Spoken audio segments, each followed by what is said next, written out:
Bonjour à tous et bienvenue dans Dragon Mag, l'émission qui vous parle de handball international, de handball français et surtout de Metz Handball. Et Metz Handball, justement, qui est bien ancré en tête de la Ligue Butagaz Énergie avec sa victoire contre la Stella Saint-Maur.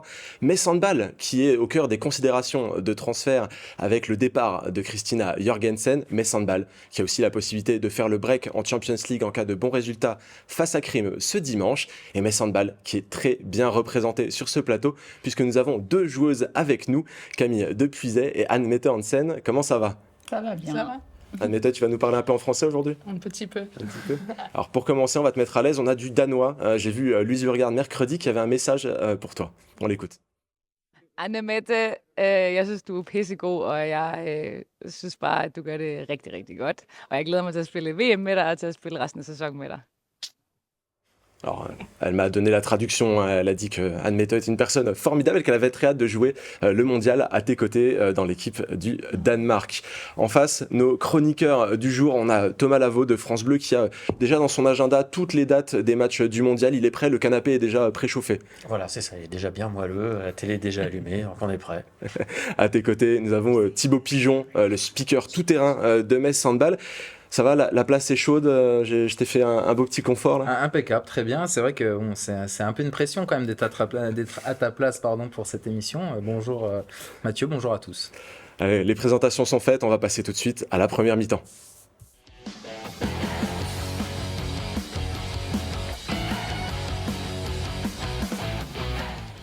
Et pour bien commencer, on va passer par les résultats de la 11e journée de Ligue Butagaz Énergie.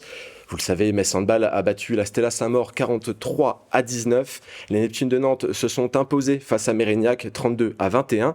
Chambray et le GC Nice se sont quittés sur le score de 27-25. La JDA Dijon est tombée à domicile face au Brest-Bretagne Handball. Saint-Amand est également tombé à domicile face à Paris 92. Toulon et Besançon se sont quittés 25-28. Et Strasbourg a également perdu à domicile 25-31. Il faisait pas bon jouer à domicile pour pas mal d'équipes cette semaine. Et au classement, eh bien, Metz Handball est toujours tout en haut avec Brest un cran en dessous avec toujours ce trompe-l'œil d'un match de retard, suivi par Nantes et Paris. Et dans la course au maintien, eh bien, c'est la Stella Saint-Maur qui est dans la posture la plus compliquée. C'était pas vraiment une surprise, hein. Metz Handball s'est imposé sans trop de problèmes face à la Stella Saint-Maur mercredi au complexe Saint-Symphorien. Anne-Mette, est-ce que tu es contente du résultat de mercredi? This one I understand. Yes, I was really happy about the game Wednesday, and yeah, of course, we won, and I think it was a good team effort. Elle dit que c'était un bel effort collectif. Elle est contente de cette victoire et du match qui a été disputé par les siennes. On va pas faire injure à la Stella. C'est une petite équipe qui est promue et qui se bat pour sa place en Ligue Butagaz Énergie. Mais Camille, entre deux matchs de Ligue des Champions contre Crime, autrement dit deux matchs au plus haut niveau, jouer ce match de championnat qui était un petit peu en creux au complexe, qu'est-ce que ça représente pour toi? C'est toujours un peu particulier d'enchaîner de cette manière-là. C'est toujours au final compliqué de jouer contre ces équipes-là parce que c'est des équipes qui souvent se transcendent, qui se battent avec leurs armes mais qui ont toujours des bonnes joueuses, des bonnes qualités.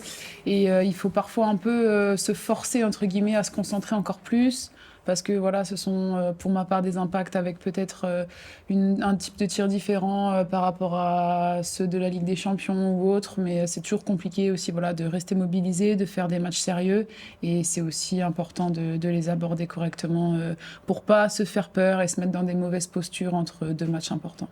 Thibaut, qu'est-ce que tu retiens toi de ce match? La démonstration ou peut-être le temps de jeu accru pour les joueuses qui ont l'habitude d'être un peu plus sur le banc?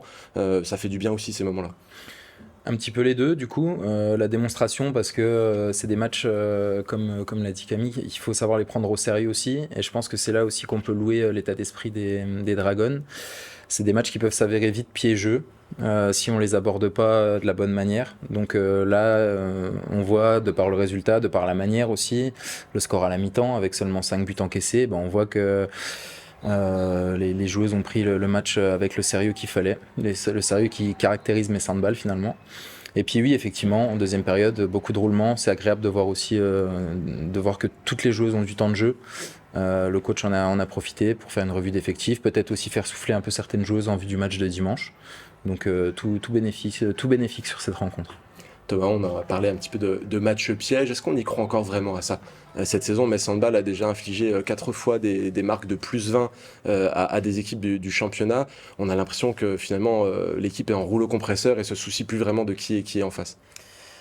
On a une ligue féminine à plusieurs vitesses, je dirais même à 3 vitesses.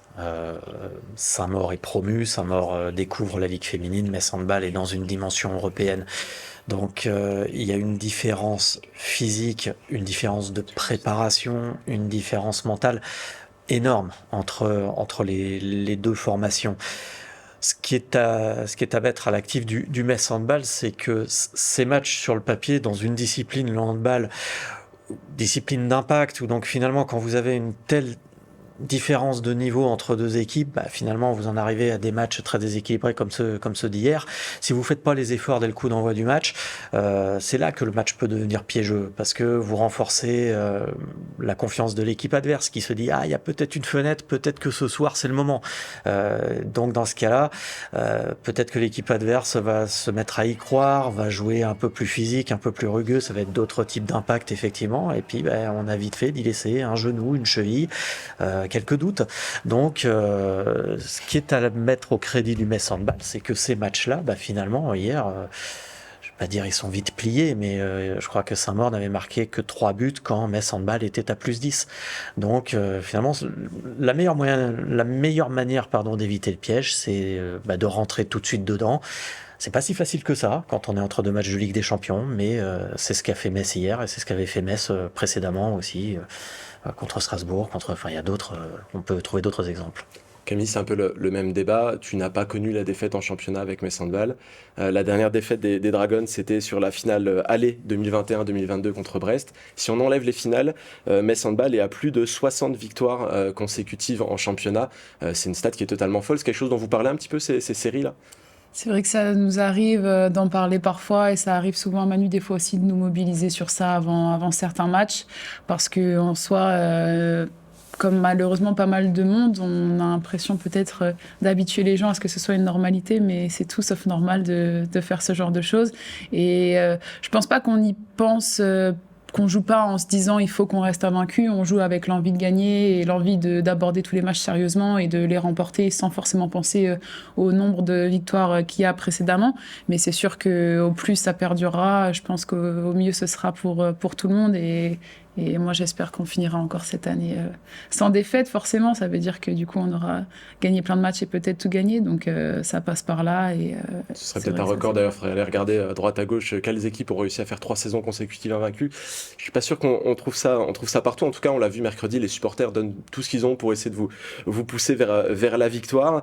Et il y a un sujet qui les a un petit peu animés cette semaine. C'était notamment hier avec l'annonce du départ de Christian Jorgensen.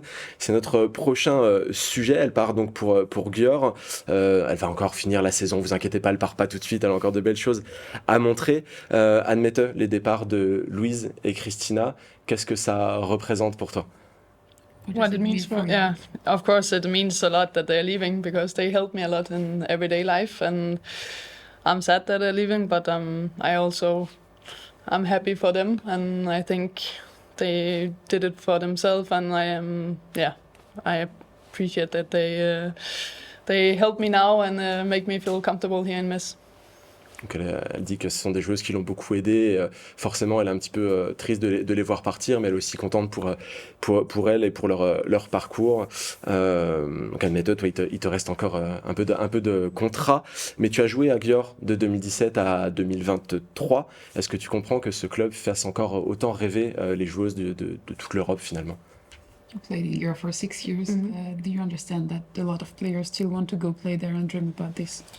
Yes, I understand. It's a big club and has a lot of history, and they have really good players, and it's a special opportunity. And I understand Chris that she wants to try it out, and I'm just sad she's not staying here because we're going to miss her. She's a really good player and a good person, so we're definitely gonna miss her. Donc elle dit que forcément tout le monde va être déçu de la voir partir, elle va manquer à tout le monde, mais c'est une opportunité incroyable et c'est un club qui est forcément attractif parce qu'il y a beaucoup de joueuses de très haut niveau à Győr et c'est normal que ce soit un club qui soit toujours aussi attractif. Camille, à chaque fois qu'on t'invite dans le Dragon Mag, il y a une Danoise qui s'en va. je vais commencer vraiment à m'inquiéter, c'est pas possible ça, on peut pas continuer comme ça. Oui, c'est pas de ma faute. J'y peux rien. Peut-être que voilà, il y en aura d'autres qui viendront quand je viens maintenant aussi, on sait pas.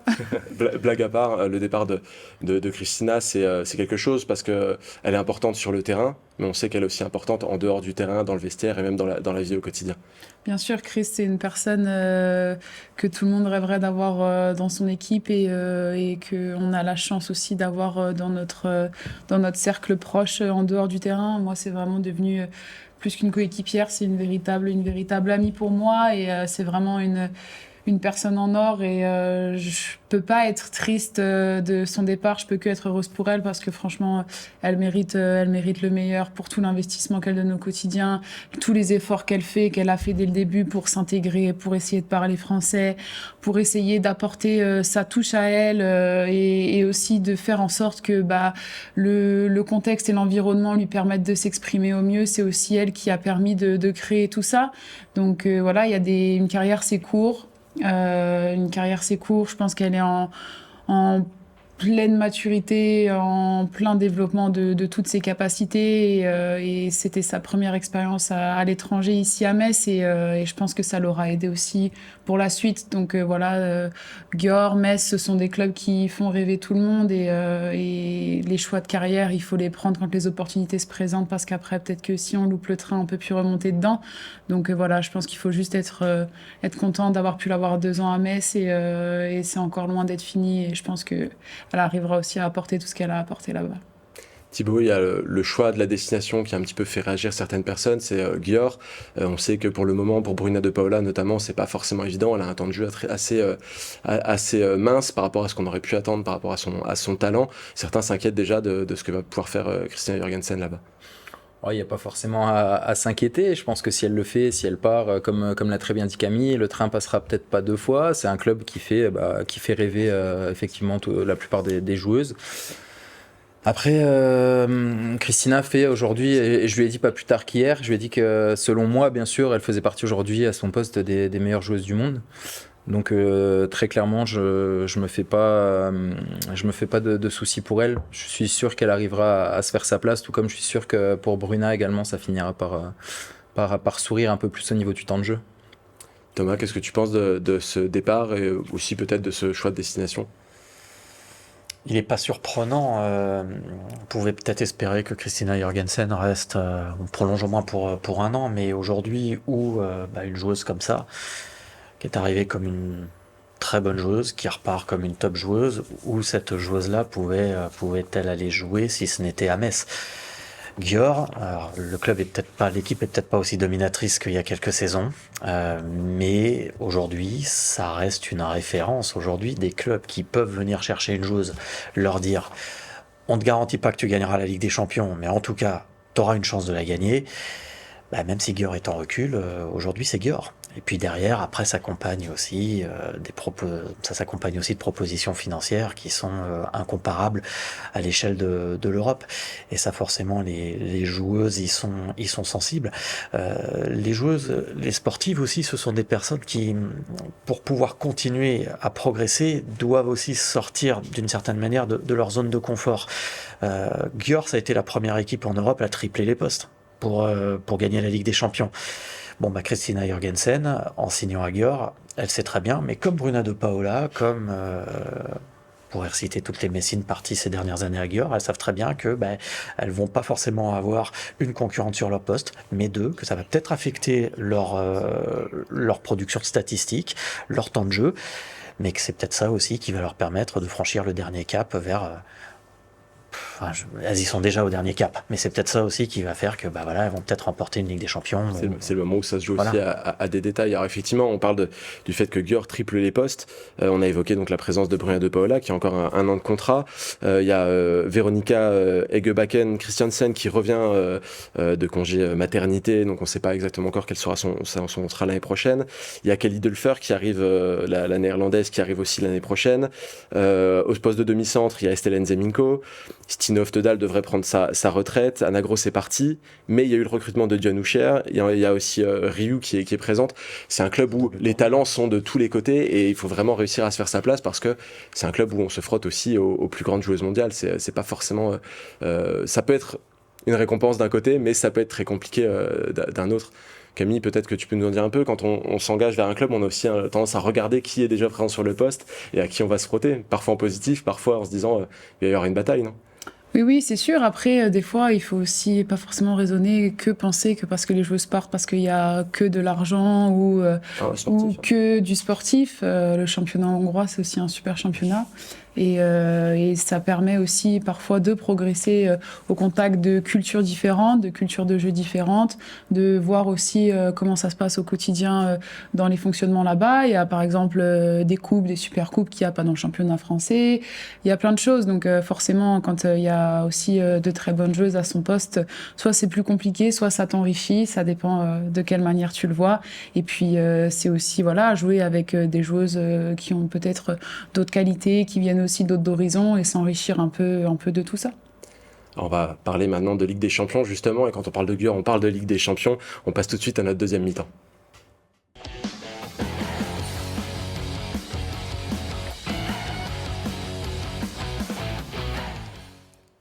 Et on va parler bien sûr de cette double confrontation avec Krim. On va connaître le deuxième acte très prochainement. Mais tout d'abord, les résultats du week-end passé. Ce sont des résultats particulièrement intéressants. On a vu le FTC Rai Cargo remporter son match face à Lubin 35-22. C'est presque un des matchs les plus anecdotiques, puisqu'on a des matchs qui se jouent à un but de différence et pas des moindres. Le Rapid Bucarest à domicile qui a réussi à battre Vipers Kristiansand qui s'enfonce un petit peu plus dans la difficulté. Krim Mercator donc contre Messandball 22-28, on va en parler tout à l'heure, et surtout le duel en haut de tableau qui était entre ICAST et Esbjerg. C'est Esbjerg qui en est sorti vainqueur 34-35. Ça c'est un match qui va vraiment nous intéresser beaucoup, et au classement bien, vous allez comprendre, puisque c'est Esbjerg qui est premier de cette poule avec 12 points, suivi par Messandball qui récupère la deuxième place. Alors d'un cheveu, ça se joue vraiment à pas grand chose entre goal average particuliers et spéciaux. On aura le temps d'y revenir, on espérera qu'on n'aura pas besoin de compter là-dessus. ICAST est troisième avec 10 points, et il y a Krim Mercator qui poursuit. Cette Ligue des Champions, elle continue de nous faire un petit peu saliver, parce qu'on sent qu'elle est particulièrement compétitive, mais on sent aussi qu'il y a un trou à faire. Mais je voudrais d'abord, Camille, revenir sur le résultat entre Rapid et Vipers. C'était un match intéressant. On se demandait quand est-ce que Rapid allait se réveiller. Et c'est plutôt une bonne série, et aller se battre contre Vipers et gagner d'un petit but, c'est pas anodin. C'est toujours compliqué de jouer à Rapid. On l'a expérimenté, nous, l'année dernière, quand on y est allé. C'était un peu le même scénario de match. Vipers, je crois, a mené jusqu'à +7 pendant le match en première mi-temps, et se sont fait remonter petit à petit. Et c'était un peu la même chose pour nous l'année dernière.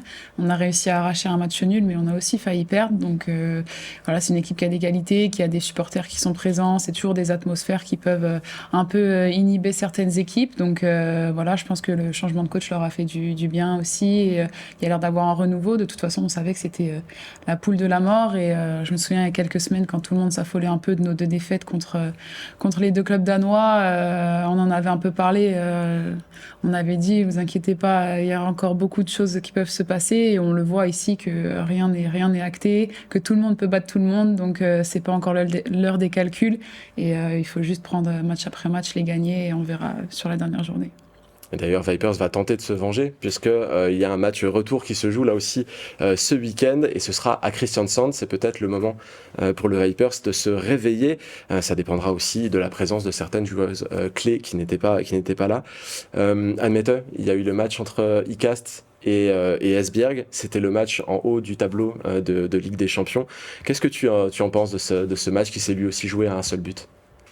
What do you think about this game from the top of the ranking that Those together? Yes. In the Danish league, they also played a lot of time together now, and then Esbjerg won really big. So I was really surprised when I saw the results in the Champions League. But it's two good teams, and it's tough teams, and they are fighting for the first place. So yeah, I think it was nice now that IKAST lost, so we can get up on the second place, and maybe if Esbjerg will lose the next one, then it looks really good. Yes. Donc elle dit que ce sont deux équipes qui se connaissent très bien, qui ont eu l'occasion de se jouer de nombreuses fois, et donc forcément le résultat a été probablement serré, mais que finalement ça arrange bien Metz, puisque ce résultat permet de remonter d'un cran, et elle espère le résultat inverse, et ça permettra à Metz Handball de gagner encore plus de place ce week-end. On sent que tout le monde a les yeux rivés sur le classement et que tout reste à faire dans cette Ligue des Champions. Et justement, Esbjerg et Icaz, donc comme je l'ai dit, vont s'affronter encore une fois ce week-end. Ce sera un des matchs vraiment à suivre. Mais avant de continuer de parler de Ligue des Champions, je vous propose de faire une petite pause. On a encore de beaux dossiers sur la table. À tout de suite.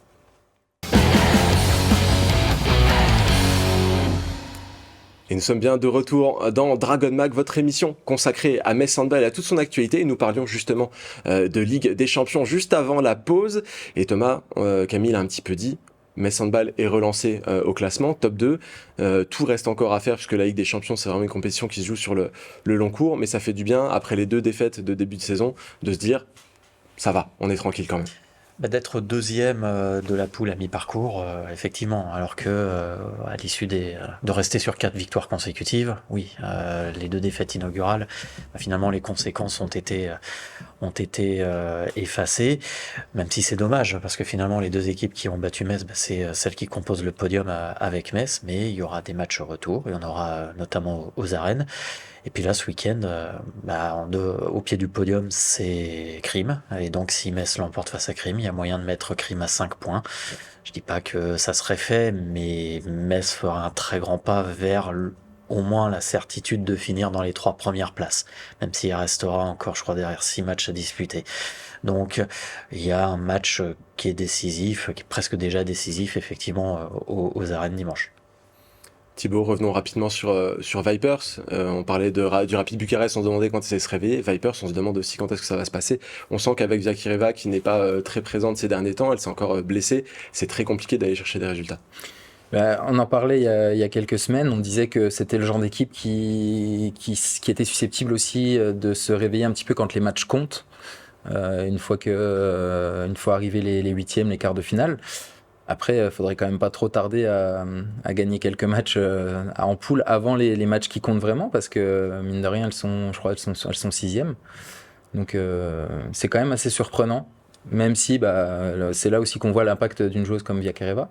Mais je reste quand même persuadé que c'est une équipe qui va relever la tête à un moment ou à un autre. C'est pas possible autrement. On peut avoir un 7e improbable. Un 7e qu'on n'aurait pas vu en début de saison et qui finalement va voir sa Ligue des Champions s'arrêter à l'issue de la phase de poule. C'est aussi la beauté de cette poule de la mort, comme on aime le dire depuis le début de la saison. On va vite revenir à nos moutons et on va enfin parler de cette double confrontation contre Crime. Tout s'est plutôt bien passé à Ljubljana sur le match aller. Admettons, le match a commencé très bien pour Metz Handball. Ça n'a pas forcément fonctionné tout de suite, mais sur la durée, on a senti que Metz tenait bien le match dans ses mains. It was a good start of the game. After it got a little bit, after it got a little bit more complicated, but we could feel that we were in front the whole game and that we were having the hand on it. So, how did you feel about the game? Yeah. As you say, the start was really good. Of course, it's a difficult team. They are good, but I felt like we were in control the whole game. I think maybe we missed a little too much of the shots, but she's also a good goalkeeper. It's going to be a difficult game also on Sunday, but I think we are ready for it. Donc elle a dit qu'elle a senti que ce match, elle l'avait vraiment bien en main. Elles ont peut-être manqué trop de tirs à un moment donné, mais que le résultat n'a jamais vraiment été en question et elle s'attend à un match compliqué dimanche. Justement, Thomas, l'absence des demi-centres Daria Dmitrieva et Nina Zulic, ça a pu jouer un rôle aussi quand il manque deux faiseuses de jeu, notamment Dmitrieva, ça a forcément un impact sur le jeu. Forcément, quand il vous manque les joueuses pour lancer les systèmes, en plus quand vous affrontez une défense comme celle de Metz, qui peut s'adapter, qui peut véritablement prendre le dessus, ça complique d'autant. Donc, quel Crime aura-t-on dimanche? Est-ce que les demi-centres pourront revenir? Faut faire attention, c'est quand même une formation qui progressivement monte en puissance, prend sa place. C'est une équipe qu'on a l'habitude de retrouver en barrage, voire en quart de finale, Crime. Donc c'est pas une formation à prendre à la légère. C'est une formation qui est l'une des toutes meilleures marqueuses de la Ligue des Champions également, donc au moins cette chose, elle sera là. Si cette équipe peut récupérer ses deux demi-centres, on peut s'attendre à ce que le niveau de jeu soit en hausse par rapport au match aller, notamment en début de rencontre. Donc ce match, il faudra l'aborder comme celui d'il y a 8 jours, en fait, comme celui de la semaine dernière, avec là, en plus, le fait de jouer à domicile, qui sera aussi un atout en plus. Camille, durant ce match, il y a Jovanka Radicevic qui a marqué son 1100e but en Ligue des Champions. C'est quelque chose d'absolument énorme. Par contre, en face, elle n'a pas pu en marquer beaucoup. Il y avait une muraille, la muraille à Tadou Sakho, qui était quasiment à 50% de parade. Elle est sur une autre planète en Ligue des Champions. C'est un peu le fruit de votre travail en commun aussi. On sait que vous travaillez beaucoup avant, après les matchs pour faire en sorte de sortir ces prestations. Oui, il y a une équipe très expérimentée en face avec des joueuses qui ont peut-être une moyenne d'âge et beaucoup plus d'expérience que nous, et ça peut aussi être un danger sur ce match-là et sur le match retour, qui vont peut-être l'aborder d'une manière différente. Donc voilà, il faudra aussi être vigilante sur ça de notre côté. C'est bien qu'on joue aux arènes. Quand on retrouve les arènes, il va y avoir du beau monde, des belles choses organisées pour ce dernier match à la maison. Et puis, c'est clair que on a super bien défendu là-bas à Crime. Ata a fait le job.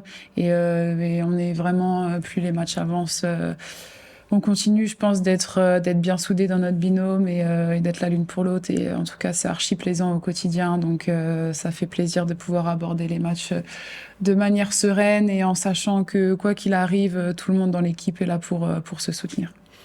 Alors j'évoquais Radicevic, elle a 37 ans maintenant, elle a commencé en Ligue des Champions en 2004, donc forcément ça ne nous rajeunit pas forcément. Elle a joué à Budućnost, à Győr, Vardar, au CSM, à Kastamonu et enfin à Crime, donc forcément ce sont des joueuses d'expérience dont il faut se méfier. Et justement, il y en a un qui se méfie quand même de cet effectif, c'est Emmanuel Mayonade. Juste après le match, il a confié qu'il s'attendait à un match particulièrement compliqué au retour, avec une équipe qui va travailler la vidéo et venir avec un autre visage. Et j'ai posé cette question à Louise Burgard, je lui ai demandé à quoi elle s'attendait pour ce match, on l'écoute. Je pense aussi ça va être comme ça parce que Crime est une équipe très forte et on sait qu'elle va travailler beaucoup sur le vidéo et bien sûr elle a des trucs dans le manche pour gagner ce match et faire beaucoup de changements de le premier match. Alors moi j'attends en match avec beaucoup des autres choses que dimanche et aussi une équipe qui est très, très exigeante. Alors Thibaut, j'imagine que tu vas pas contredire Louise. À quel match est-ce que tu t'attends ? Je pense, vous n'allez pas me contredire, c'est jamais évident de jouer deux fois la même équipe, encore plus à une semaine d'intervalle. Effectivement, il y a la vidéo, elles vont pouvoir corriger, outre le fait qu'elles récupèrent leurs deux demi-centres, elles vont pouvoir corriger ce qui n'a pas forcément fonctionné sur le match aller. Ça va être un match différent, mais de notre côté, effectivement, on sera aussi chez nous, dans nos arènes, avec notre public. La salle, il y aura beaucoup de monde. Il y aura un bon speaker, effectivement, on peut le dire. J'ai pas entendu.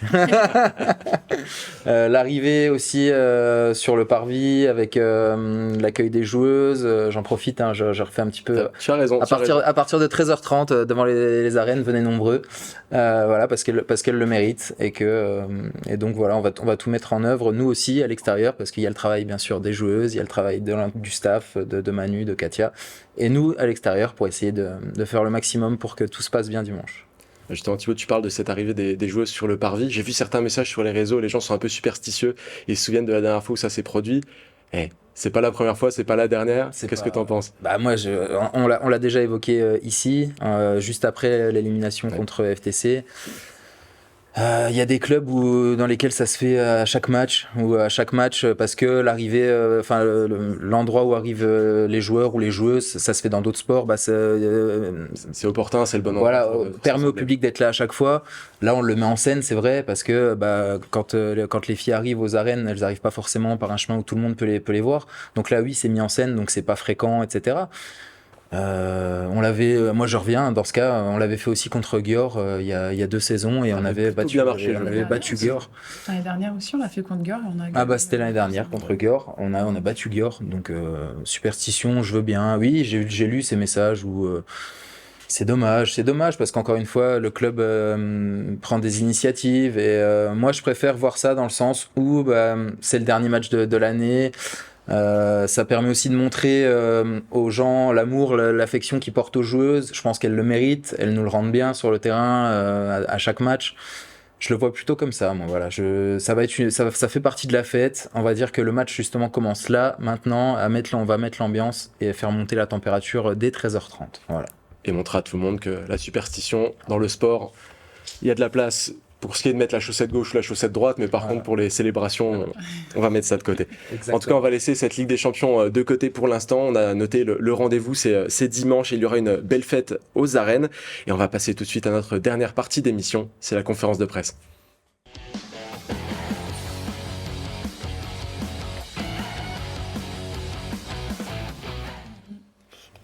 Et on va commencer par toi, Anne-Mette. J'aimerais que tu nous parles de ton adaptation, de ton arrivée à Metz Handball. On sent que progressivement, tu te sens de mieux en mieux ici. Like the progress. Yes, and how did you came here? How did you feel and how did you adapt? And you're feeling better and better. Of course, it takes time to come to a new team and new country and culture and everything. But I feel like step by step, I'm getting more comfortable and better. So, yeah, it's been quite different from what I came from. But so far, I like it. It's a good, how to say, change of culture for me. Certains disaient que ta dernière saison à Győr avait été un petit peu compliquée et que c'était aussi, arriver à Metz Handball, il allait falloir du temps pour que vraiment tu puisses t'adapter. Qu'est-ce que tu peux nous dire là-dessus? Some were saying that your last season in Europe may have been a little bit complicated and that for sure you will need more time when you come, and it's always need time to get used to a new environment. Yeah. I especially felt like when it was announced that I was not staying, then it was quite difficult for me in the end in Győr. But I also gave myself time to adapt to this new culture, so I'm not stressing about if it's not going too well in the beginning here. But and I think that helps me. So I'm just trying step by step all the time to improve a little bit, and I feel good so far. Elle essaye de s'améliorer étape par étape et de prendre ses marques. Forcément, c'est toujours différent de changer d'environnement, mais l'environnement à Metz Handball lui convient bien, elle se sent bien, donc c'est le plus important et c'est ce qui va lui permettre de progresser. Camille, avant de laisser la parole à mes camarades, j'ai une question pour toi. Forcément, en ce moment, on parle beaucoup de mercato, de signature ou non, de départ ou non, et tu fais malheureusement partie des joueuses où il y a un point d'interrogation. Est-ce que tu as des choses que tu pourrais nous confier? Est-ce qu'il y a une tendance peut-être? C'est le moment. Il y a encore un point d'interrogation pour moi. J'ai entamé de faibles discussions avec le club très récemment. Donc voilà, je suis encore dans une période de réflexion. Il n'y a rien de concret. Je sais pas que je veux rien dire ou rien révéler, mais pour le coup, il n'y a rien de décidé.